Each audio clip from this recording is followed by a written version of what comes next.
So many people be wondering, like, when should I upload my beats on YouTube? Like, is it safe? Will people steal it and all that stuff? Are my beats good enough? Well, all these questions, I got the answer for you. In this video, I'll break down to you guys when you should upload your videos, but also how you can like rank them highest on YouTube, how you can use hashtags, how you can use titles and all that stuff to make your beats rank the highest on YouTube.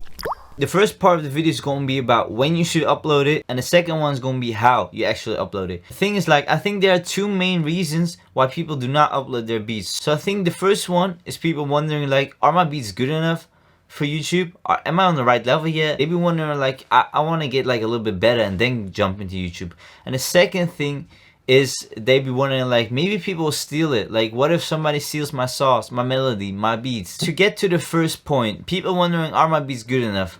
Let me tell you right now, your beats are good enough. Of course, I've seen my subscribers' beats. You guys have talent. I'm not saying you don't, but the thing is, sometimes beats that you think suck or are not good are actually the best in the artist's mind. So I remember once I had this beat, I didn't even upload it on YouTube. I just thought like, oh, this beat's bad. So I just uploaded it on BeatStars, and then one artist came up to me and was like, yo, this is a banger, let me get this one. He bought the beat, he used it, he clipped it, made a video clip, and now I get, I think, like 10,000 or 50,000 views on YouTube. I mean, it's not much, but it's just like the whole thing that, like, I was thinking, yo, this beat sucks. Like, I would never give this one to an artist. So beats that you maybe don't like, maybe the best beats for an artist. So if you're wondering about the quality of your beats, just drop them on YouTube. Don't think about it, because your beats are good enough. Especially artists, they don't know everything about the mix and all that stuff. They usually hear the melodies and everything, and if they like the beat, they like the beat. So if I were you, don't worry too much about your beats being not good enough. Put them out there already. If it pops, it pops. If it doesn't, you didn't lose anything. You just got a couple of views, couple of subscribers, and already made a start for when you get on your level. Now the second point that I made was people wondering, yo, do they steal my beats? I used to think this too. I also used to like think like, yo, I don't want to put them out there. Somebody's gonna steal my beats. He's gonna use it, get money on it, off it, and I'm not going to get anything. Let me tell you right now, there's so many producers. You gotta put yourself in like the position of the artist. So imagine you're an artist, you're trying to build a career. Would you like risk stealing somebody's beat, risk being sued and all that stuff just for one single beat, when usually prices are around $20 or like 24 or like 40 or 50, sometimes 100 for an exclusive version? But would you risk being sued just for that single beat? If it happens, YouTube sometimes redirects your beats, the ones that you uploaded, as auto-claim. So they will get a copyright claim. And you also have the same thing with BeatStars. There are many tools you can set this up with if you're worried about it. I once heard this saying, it was like, what was it? Like, the best time to plant a tree was 20 years ago, and the second best time is now. Well, you can guess my answer to the whole first part. The best time to upload your beats is now. Just upload them right now. If it pops, it pops. If it doesn't, it doesn't, but you don't lose anything. So that being said about when you should upload your beats, let's get to how you should actually upload your beats, because I want to give you guys kind of like an example. So I have this program, it's called Movavi.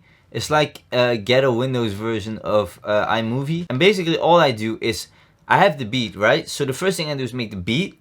Then I find a picture that fits with it. So usually it's going to be an artist. I put it on Pixar. You have the picture you want to use for your beat. I just drag the picture, drag the WAV file of the beat, and then just make a video out of it, 1080p, and then just convert it, MP4, and then you have the file. So I have YouTube right here in front of me. It maybe looks a bit weird, but I have an application to get rid of all recommendations. So you have your beat, you want to upload it, go to video uploading. Oh wait, that's actually Dutch, but, and then right here you can upload it. So let me just pick a random one that I already uploaded once. We can pick someone like this one, Torn Apart. And I have the video MP4 file right here. So it's all set up, it's all said and done.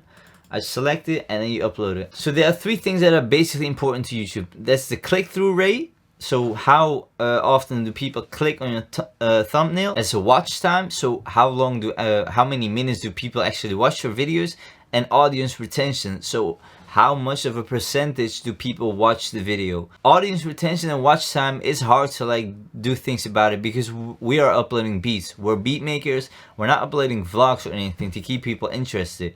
But I want to get to the click-through rate, because the click-through rate, it all depends on the thumbnail. It should be at least low-key appealing to people, and it's kind of hard for beats to do something like that. But I've seen many like cartoons thumbnails for beats, and it's just appealing, especially if you have a dope title, dope beat name, and it is a hard banger. You got the most chances of your beat blowing up, because if it's a banger, people will stick to the beat longer, will like it more, audience retention will be higher, and obviously click-through rate will be high enough because people already clicked on it, right? Like I said, I know this is not applicable to beats, but I'm just giving it out to you guys because it's very important for everyone using YouTube. But also if you maybe want to start out making tutorials like I'm doing, or you want to make something else on YouTube, it's just important to take into consideration the click-through rate, the watch time, and the audience retention. And then you get to the next thing, and that's the tags. So let's say you want to upload, for example, in this case we're uploading a Tupac type beat. You can put Tupac type beat as a tag in it. But as you can see, I'm using an application, it's TubeBuddy, and it helps a lot with ranking your videos. So you can use Tupac type beat, but you can also add 2021 with hook. Even though it's not always with a hook, I mean, you shouldn't be lying, but it's alright to do something like that. Free for profit. You can do something like sample, hard, instrumental, like that. And if you have these, I believe, at least that's what I think, and I've heard other people say too about YouTube in general, not necessarily beats, is that if you like put upload a Tupac type beat, but you write in the tags Gucci Mane type beat, Drake type beat, Biggie type beat, it's not going to help your videos. Because if you search Tupac type beat and you get Migos type beat, you're not going to click on it, which will decrease the click-through rate, which will decrease your chances of your beats ranking high in YouTube. You should be alright if you put Biggie type beat on Tupac type beat, same with Gucci Mane Migos, same with Drake Meek Mill, for example. But I wouldn't put like trap artists with an old school beat, and I wouldn't do like Beyonce, Alicia Keys if you're uploading, for example, 21 Savage type beat, or at least Alicia Keys and 21. I mean, you get the point, alright? Keep the tags very specific to your video. YouTube will have a better understanding of what this video is about. Then the next thing you can do is add like an ending screen to it. I would always recommend this one. So in case people watch the beat the whole video, it's not very often, just people freestyle on it, they get recommendations. What I always do is like add this one, but it's because for the tutorials I have this template. But I would also always do this one. Very useful too is these cards. You can add cards to the videos too. So if you go right here, you can add a video to it.